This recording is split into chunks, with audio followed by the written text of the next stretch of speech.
Hi everyone. जो आज का हमारा टॉपिक है वो है डबल एक्सल साइज़ की कुर्ती। ये जिनकी कुर्ती है उनकी जो उम्र है वो 65 से 70 के बीच में है।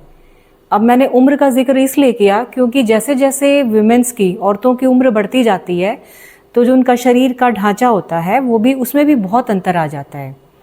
स्पेशली जो कमर का एरिया है और जो चेस्ट का एरिया है उसमें जो अंतर होता है वो बिल्कुल कम हो जाता है।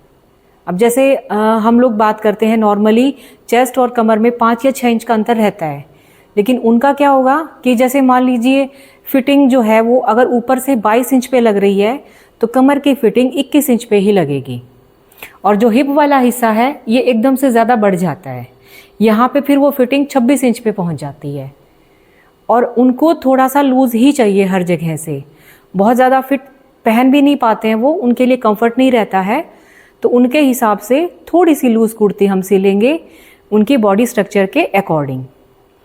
ये हमारे पास फैब्रिक है, इस फैब्रिक की हमें कुर्ती बनानी है। बाकी तो मेज़रमेंट का तरीका वही रहेगा, हाँ थोड़ा सा लूजिंग हम ज़्यादा देंगे इसमें। चलिए स्टार्ट करते हैं कटिंग। इस फैब्रिक को मैंने पहले डबल किया और डबल करने के बाद इसको 4 फोल्ड कर लिया है। 15.5 इंच आता है, आप 16 ले लो, 15.5 ले लो, ठीक है वो काफ़ी है। जो लंबाई है उसमें हम 3 इंच का मार्जिन देते हैं। लंबाई 45 इंच की रेडी है और 3 इंच का मार्जिन देने से वो हो जाती है 48 इंच।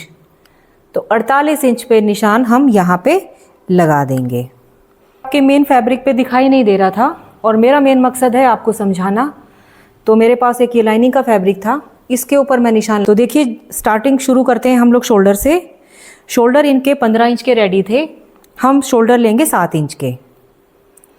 एज बढ़ जाती है तो शोल्डर भी कम लेने से नहीं होता है, आप नॉर्मल शोल्डर आपको लेने ही पड़ेंगे। जो नेक है उसकी कटिंग करेंगे हम 2.5 इंच के ऊपर। पीछे का नेक इनका 3 इंच पे है और आगे वाला जो इनका नेक है वो है 7 इंच के ऊपर। तो आगे वाला नेक बड़ा है, पीछे का छोटा है। शोल्डर लेंगे हम 7 इंच के।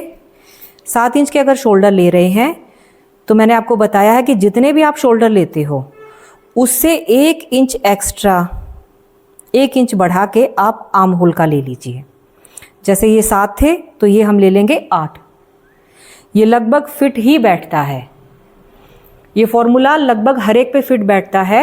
उसका रीज़न ये है कि जैसे आर्म होल की लंबाई ली जाती है chest divided by 6 plus ½ inch, और वो कब लेते हैं हम, पहले जो डाउन शोल्डर हम कर देंगे फिर उसके बाद जो एक्स्ट्रा होगा उसको हम नापेंगे, तब ये ली जाती है। लेकिन अगर हम ऐसे डायरेक्टली लेते हैं तो भी बराबर ही पहुंचेगा लगभग, उसमें कोई अंतर नहीं आता है। आर्म होल की लंबाई हमारी पूरी हो जाती है क्योंकि जैसे चेस्ट ज़्यादा होगी, इनकी फिटिंग का निशान लगभग 12.5 पे। चेस्ट जो इनकी है वो है 46 इंच की। अब 46 इंच में 3 इंच की हम लूजिंग देंगे तो हो गई 49 इंच, 49 इंच। अब 49 के आप 4 हिस्से कर लीजिए क्योंकि 4 हिस्से फैब्रिक होता है, 2 आगे का 2 पीछे का, वो लगभग 12.5 के आसपास पहुंचता है। जब आप फिटिंग का निशान लगाओ तो एग्जैक्ट तब नाप लेना, अभी हम कटिंग कर रहे हैं तो थोड़ा बहुत इधर उधर चल जाएगा। 12.5 पे फिटिंग का निशान होगा और 1.5 इंच मार्जिन भी चाहिए, तो कितना हो गया ये 14 इंच। अब जो लोअर बस्ट हमारी 14 इंच पे लेंगे तो अपर बस्ट भी हम 14 इंच ही लेंगे, फैब्रिक कम नहीं लेंगे हम। ये हो गया 14 इंच पे, और मान लीजिए फिटिंग का निशान हमारा 12.5 पे जा रहा है, तो आर्म होल की जो शेप है वो हम दे देते हैं। पहले देंगे पीछे वाली शेप। अगर फिटिंग हमारी अपर बस्ट हमारी कम है यानी यहाँ तक जाएगी, तो जो ये पॉइंट आएगा हमारा, इस पॉइंट को ऐसे, ये हमारा पीछे का निशान होगा। और जो आगे वाला निशान है 7 इंच के हमने ये लिए हैं, तो आगे वाला निशान ½ इंच अंदर की तरफ लाइन खींच के तब उसके ऊपर लगेगा। ये शोल्डर आपने ज़्यादा लिए हैं ना, इसलिए। अगर 6 इंच के शोल्डर लेते तो यहीं से लग जाता। अब इसको कैसे लगाना है, यहाँ पे ऐसे रख के ये इधर से लगेगा। इसको हम इस वाली लाइन से मिलाएंगे, फ्रंट वाली इस लाइन से, ये आगे वाला हो जाएगा। तो जब आप आर्म होल को नापोगे, क्योंकि फिटिंग भी यहाँ से लगेगी ना, तो यहाँ से जब आप नापते हो इसको इस तरह से, ये कितना हो गया, मार्जिन जाने के बाद 11 इंच और 11 फिर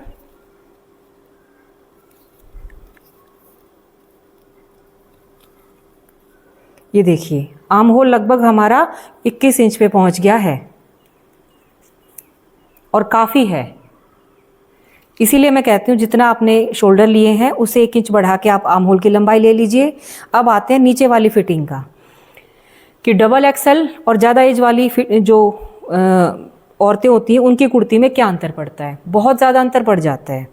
एक तो जो आपका एपेक्स पॉइंट है, अगर उम्र कम है, शादी नहीं हुई है, तो उस लड़की की एपेक्स पॉइंट 10 पे होता है। पर चेस्ट जब बढ़ जाती है शादी के बाद, दूध पिलाने के बाद, वो एपेक्स पॉइंट 10 से बढ़ के 11 पे आ जाता है।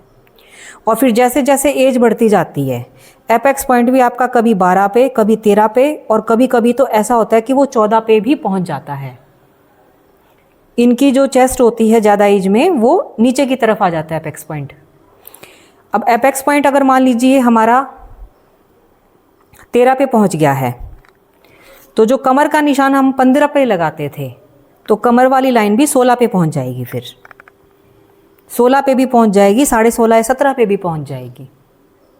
और ऐसे ही हिप का जो साइज़ है वो 21 इंच पे नहीं रहेगा, वो 22 या 22.5 इंच वाली उस पे पहुंच जाएगा। हर चीज़ हमारी नीचे की तरफ चली जाती है। यहाँ तक क्लियर हुआ। अब हम फिटिंग का निशान लगाते हैं। ये देखिए ये वाली जो लाइन थी, ये कौन सी लाइन थी हमारी, आर्म होल की लाइन, जो हमने 8 इंच पे लगाई थी। अब फिर हम लेंगे कमर की लाइन। कमर की लाइन हम ले लेंगे 16 इंच पे, 1 इंच बढ़ा के लेंगे हम।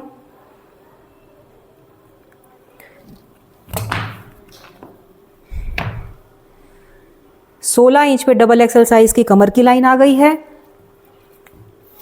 और जो हिप हैं वो कितने पे आ गए, 22 इंच पे।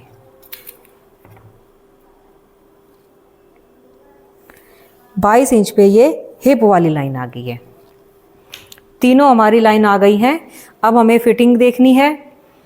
जो लोअर बस्ट है, मैं हमेशा ये कहती हूँ कि लोअर बस्ट 3 इंच नीचे होती है, बट एज ज़्यादा है तो लोअर बस्ट आप 4.5 इंच पे समझ लीजिए, यानी यहाँ पे है लोअर बस्ट। लोअर बस्ट हमें 12.5 पे हमें फिटिंग करनी है, 1.5 इंच एक्स्ट्रा, तो यानी फिटिंग का निशान हमारा ऐसे जाएगा। अब कमर देखिए, कमर कितनी है, कमर इनकी लगभग जैसे आपने यहाँ से लिया है 14 इंच, ठीक है। तो मैं हमेशा ये बताती हूँ कि जितनी भी आपने चेस्ट का लिया है उससे 1 इंच नीचे कमर ले लीजिए। लेकिन अगर एज ज़्यादा है, डबल एक्सेल है, तो आप इसको सिर्फ आधा इंच कम लोगे। ऊपर से 14 लिया था, नीचे से लेंगे हम 13.5 इंच। ये कटिंग हो रही है हमारी अब 13.5 इंच, ठीक है। और हिप हमारे 26 इंच पे रेडी हैं, 13 इंच पे फिटिंग का निशान लगना है। उनको इतना लूज ही चाहिए। 13 इंच पे फिटिंग का निशान लगेगा और 1.5 इंच की हमने ले ली है लूजिंग यहाँ पे। ये हो गया है हमारा 14.5 इंच। तो अब ये वाली लाइन भी आ गई है। तीनों पॉइंट्स आ गए हमारे चेस्ट के, कमर के। चेस्ट से आधा इंच कम कमर, और ये बढ़ा कितना दिया, आधा इंच बढ़ के हैं हिप, ठीक है। अब यहाँ से ये 14 इंच है, तो नीचे से जो लंबाई है वो हम नाप लेंगे 15 इंच की चौड़ाई। नीचे की चौड़ाई हम 15 इंच लेंगे और 15 इंच लेके इस लाइन को उस लाइन से हम मिला देंगे।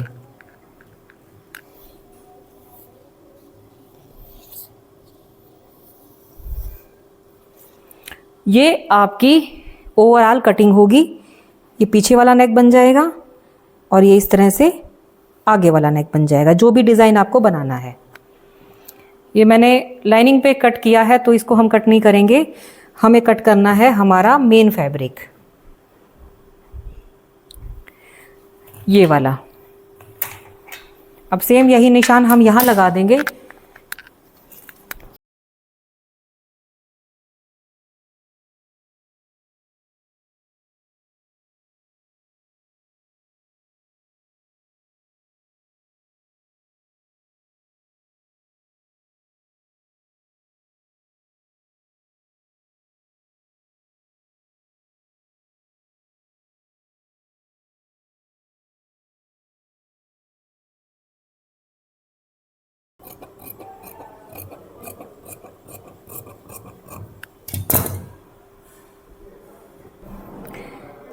गले का डिज़ाइन जो है 7 इंच पे हमें गला बनाना था आगे का, तो वो डिज़ाइन हम देख लेंगे। जैसे कोई भी डिज़ाइन हम स्लीव्स कट करते टाइम इनकी स्लीव्स की लंबाई 8 इंच की लेनी है हमें, तो 2 इंच एक्स्ट्रा लेंगे, 10 इंच की लेंगे लंबाई,